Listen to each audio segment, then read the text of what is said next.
Ang Plaza Miranda.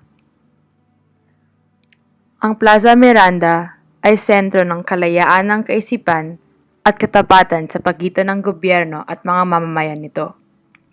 Ika nga ni dating Pangulong Magsaysay, "Can we defend this at Plaza Miranda?" Ito ang naging sukat ng pampublikong opinyon sa pamamalakad ng gobyerno. Sa may dakong harapan ng nilwasang ito, matatagpuan ang 35 talampakang obelisk na may rebulto ng babaeng may hawak na tanglaw na nagsisilbing simbolo ng kalayaan. Ito ang nagsilbing marka ng liwasang ito, ang pinakatanda ng Plaza Miranda sa mapa. Ngunit, ito rin ay bantayog na nagpapaalala sa dalawang sakunang nagpatahimik sa mga boses ng Plaza Miranda. Una, ang pagpapasabog ng granada pagkatapos ng talumpati ng dating Pangulong Manuel Rojas. At ang pinakatanyag na sakuna, ang pagbobomba noong 1971. Mahalaga ang petsang ito sa dalawang pambihirang dahilan na 12 taon ang pagitan. Ang pagbobomba sa Plaza Miranda noong 1971 at ang pagpatay kay Ninoy Aquino noong 1983. Meeting de advance ng Liberal Party sa Plaza Miranda. Isang mainit na gabi, August 21, 1971. Isang malakas sa pagsabog ang pumunit sa gabing yon at marami ang malubhang nasugatan. Hanggang ngayon, hindi pa rin tayo tiyak kung sino talaga ang nasa likod ng pambobomba sa Plaza Miranda. Sabi na marami si Marcos daw. Sabi na ng iba, NPA daw. Sa kalagayan ng Plaza Miranda ngayon, ito pa rin ay nagsisilbing lugar ng kalayaan para sa mga taong narito at pumupunta rito. Kalayaan sa pananampalataya, sa pagbebenta, at maging ang mga rally laban sa gobyerno ay nagaganap pa rin rito sa Plaza Miranda. Okay, so, Ano po yung tawag din sa monumento? Monumento. Apo. Yung dyan po, yung nasa labas. O sino po kaya yung babae? Yung monumento na yan, ayon lang sa kasaysayan. Yan ang senyales na ito ay Plaza Miranda. Ang tunay na pangalan ng Plaza Miranda ay si Jose Sandino E. Miranda, ang kauna-unahang Pilipinong itinalaga para mamuno sa pananalapi ng Pilipinas.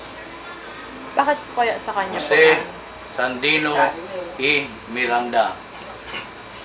Jose Sandino E. Miranda. Bakit po sa kanya nakapangalan? Wala kayong malalaman to. Huwag niya lang alamin yun. Ha? Sige po. Dahil hindi niya mapatutunan yun. Bakit po Para sa... tinayo yung monumento?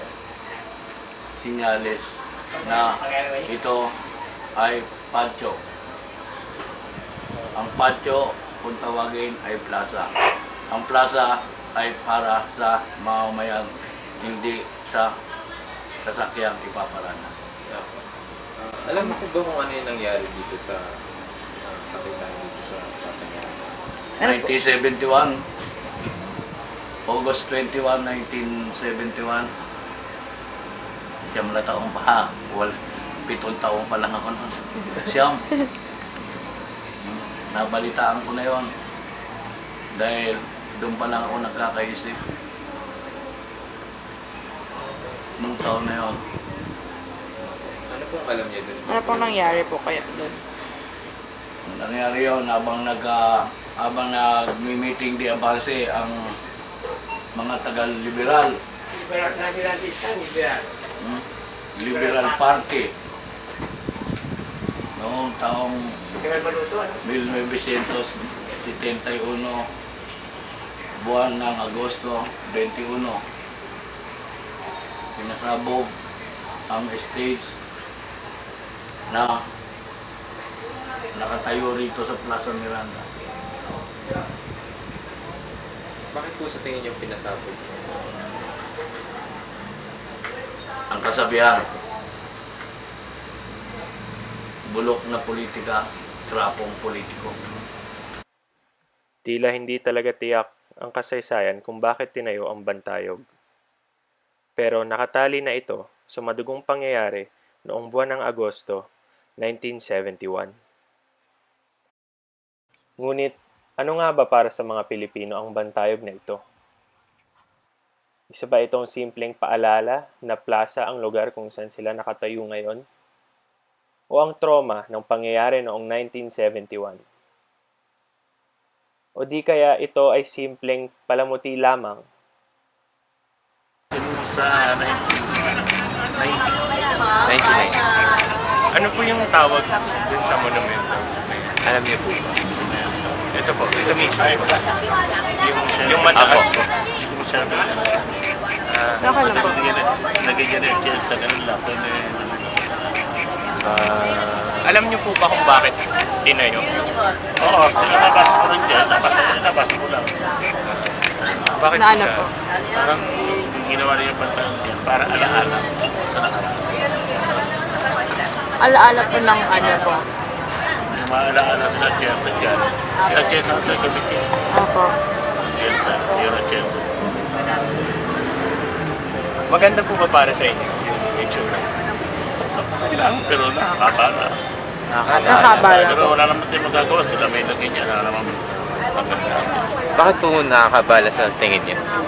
Kasi minsan pag nagpo-procession dami ng tao. Di ba nagpo-procession dami ng Apo. tao? Eh minsan tao ka natin sa kasawaliwan kasi dami ng tao. Pero nasa likod lang. Pero hindi naman totally nakakabala. Ano lang. May naalala po ba kayo dito sa Plaza Miranda kung ano nangyari? Kung ano 71 yan, 72. Apo. Pinasabog yung lugar na yun. Opo. Nagmuhin ako nung Nandito po ba kayo? talo siguro si Bahan. Nasa loob po kayo? O, ano po pangalan niyo po? Janet, Gaano katagal na po kayo dito na? almost 11 years. Pero hindi palagi kasi umuwi ako ng probinsya. Ayun po. Alam niyo po ba kung ano po yung monument na yun po? Ano po yun? Yung ito pong monument po sa harap, yung may babae. Ayan, Familiar po ba kayo? hindi. Tinitingnan ko lang siya. Sa pagpili ng mga nakagagaling na utos at turong Jesus na Panginoon natin ang Diyos, ipahayag natin ang Tungkol saan? lakas loob. Anong mga pangyayari? Yung, narinig niyo po ba yung bombing po dati dito sa Plaza Ay, wala pa ako dito. Nung binumbahan to, Apo. kwento na lang. Kwento na lang po. ano pong alam po dun sa Sabi nila, binumbahan nga daw to dito. Eh, hindi naman ako naniniwala. Wala ako dito eh. Alam niyo po ba yung tawag dun sa monumento? Kung para saan po? Kaya dito. Ano po yung... Pero ano po yung maganda po ba siya para sa inyo? Yung itsura? Pero yung ano po, yung tsura po nung ano mismo, yung babae pong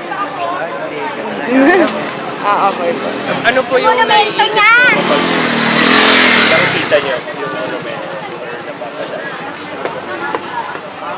Tura kasi ng babae, di ba? Parang ilang bayan. Ayan. Yun lang po. Okay.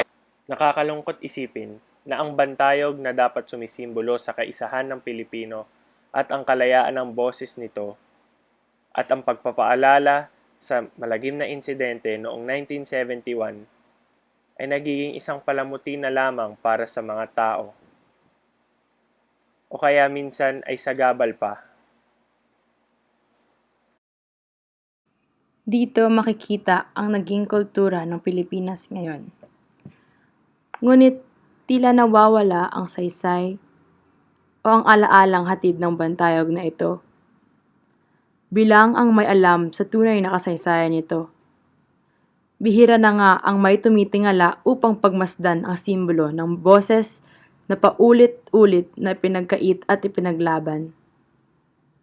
Manunumbalik lang ba ito at pahalagahan sa kamalayan ng mga Pilipino kung ito'y nakawin ulit?